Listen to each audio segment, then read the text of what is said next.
Just raise your hand and I will slow down.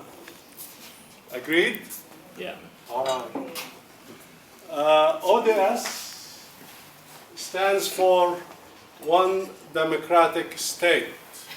And when we talk about one democratic state, we mean from the Mediterranean Sea to the River Jordan. One state in one country for one people. If you look at the map that I have on the screen from left to right, as you said, from left to right, in 1946, this was Palestine.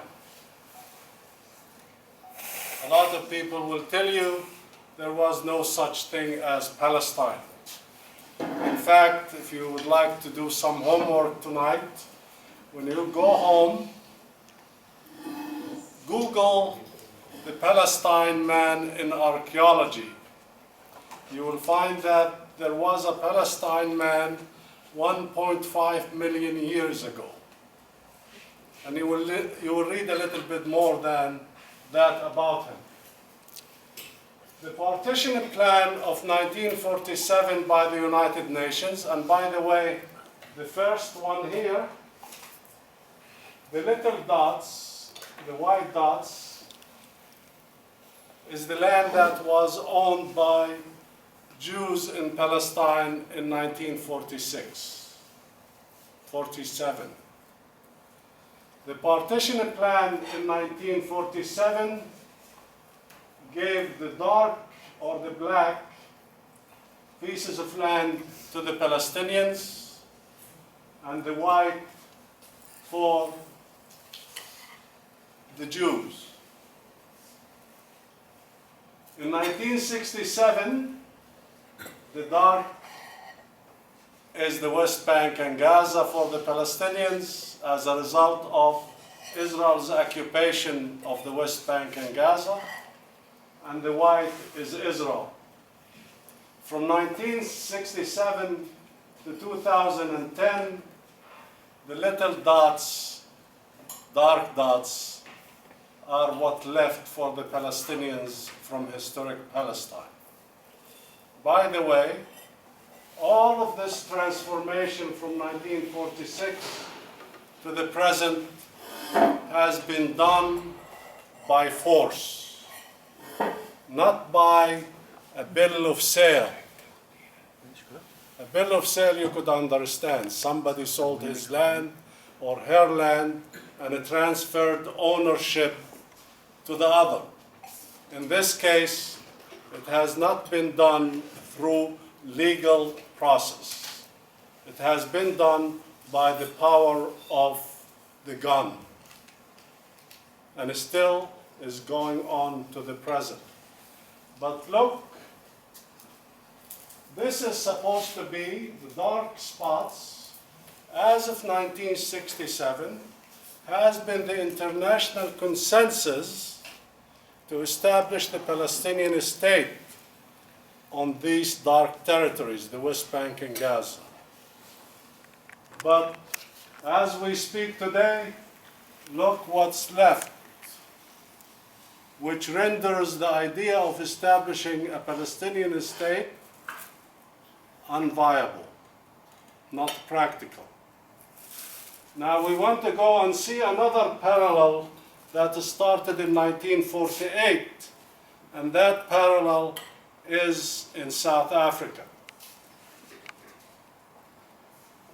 South Africa started in 1948, the same year as Israel. Sorry? The little colored dots are the homeland of the Africans, the Bandustans of the Africans and the colored people, and the rest were designed for the white man. And the same thing. It was not a transfer to the white man through legal deeds. or legal transactions. It was done at the point of the gun.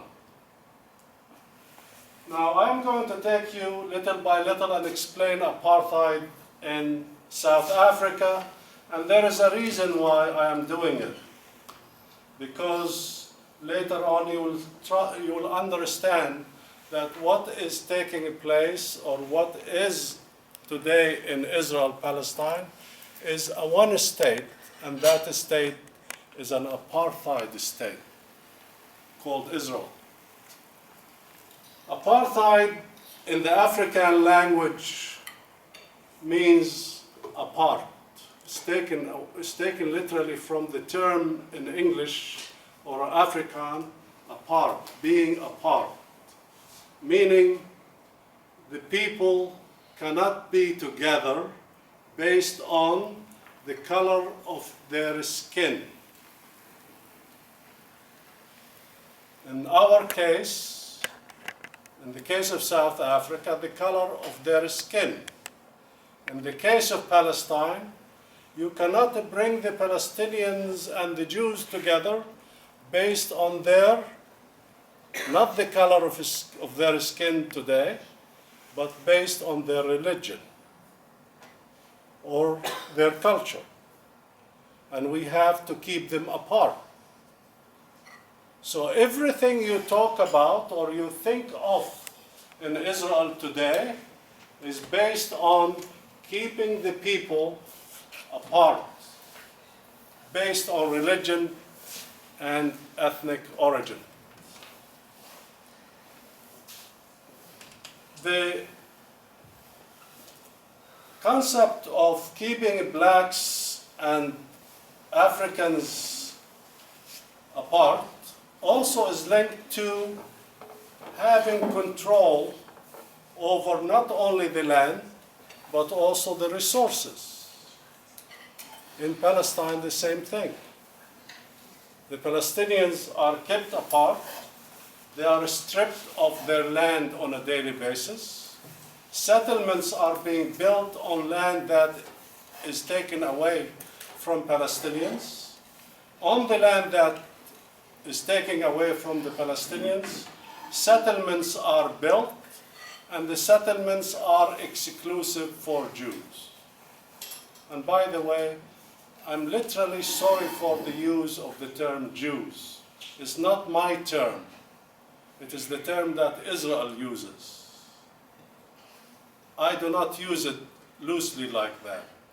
But they use it. They say these settlements, the settlements are for the Jewish people. Therefore, I have no other term to use except, unfortunately, what Israel uses. So the settlements that are being built by Israel, they are built for the exclusive use of the Jews. Palestinians, by the way, although the Palestinian owns the land on which these settlements are built, cannot even buy an apartment in these settlements, cannot live on these settlements. The same thing, water. Palestinians, although they own the land, they own the resources, they have no control over the water. Israel has control over the water, and Israel decides how many liter or gallon that Palestinian is supposed to use. Not only that, by the way, according to the agreements with the Palestine Authority, Israel takes the sewage water, the used water, purify it, and only sells back 25% of the water, the purified water, to the Palestinians. 75% of it goes to the Israeli settlements, although the Palestinians are in dire need for water. So the other aspect of apartheid is not only to keep them apart, but also to control natural resources and to put the natural resources for the use and under the control of the favored class. In South Africa, the white in Israel, the Jews. Unlike apartheid, the opposite is to bring people together. When you bring people together, you are literally bringing the best in people, right? When you bring people together, you are literally bringing the human aspect, our best in us, to collaborate together, to work together, to build together. But that's not what apartheid is all about. Because if we bring you together, then competition will take place, and maybe somehow the blacks will prove that they are as good as white, or maybe Palestinians will prove that they are as good as Jews. And then that apartheid process or apartheid ideology will fail, but that's not their goal.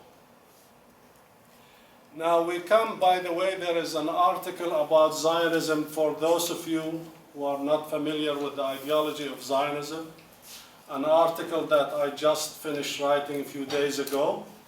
Familiarize yourself with Zionism. It is very important. By the way, it is important for you Swiss people to realize that in 1897, the problem started in Switzerland. When the Basel Conference took place in 1897, after the Zionists were kicked out from Germany, they were not allowed to hold their conference in Germany. They came to Basel and they held their conference. So hopefully your gathering here will be a way to restore justice to the Palestinians by renouncing Zionism and standing up for one state in historic Palestine. Anyway, the difference between Zionism and apartheid,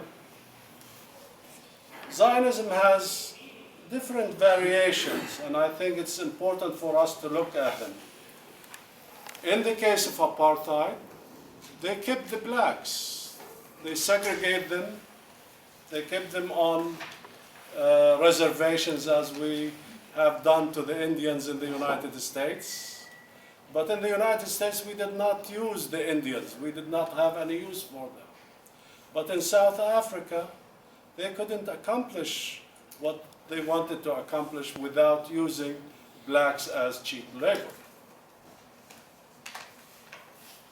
The same thing here in the situation of Zionism. At the beginning, they did not have enough labor to till the land or to use the land. They also talked about the Palestinians as cheap labor. But then when they were unable to clear all of Palestine of its people, by the way, I'll go back.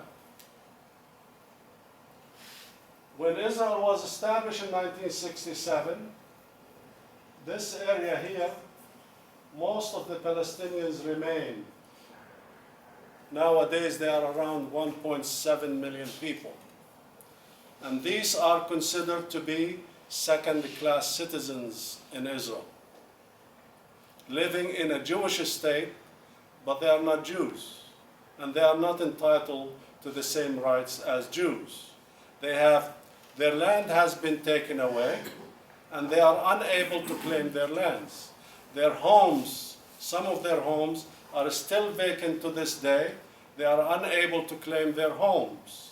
They are unable to renovate their homes. So they are, the people of Palestine, the Israeli Arabs, they are called, from this region, they are still living as second-class citizens. In this area here, it's called the Negev, Al-Naqab in Arabic, and Negev. Israel just recently put in place a process to evacuate 40,000 Palestinians and they are supposedly citizens of the State of Israel. The Bedouins of the Negev, they are going to be evacuated by Israel, removed from their land. Their land is going to be confiscated, and their land is going to be used for the exclusive use of Jewish settlers or Jewish citizens. In the case of Zionism, the doctrine, in order to keep the people separate, the doctrine that was advanced was two peoples in one land. Two peoples in one land. And that piece of land is Palestine as a whole, and the two peoples are the Jewish immigrants, mostly from Europe and later on from the Middle East, and the other people are the Palestinians. And these people are not the same, and they should be kept separate. And if there is any settlement, it should be two states, not one state. But then when you ask them, where is the border of the Palestinian states? Where are the Palestinians going to have their state?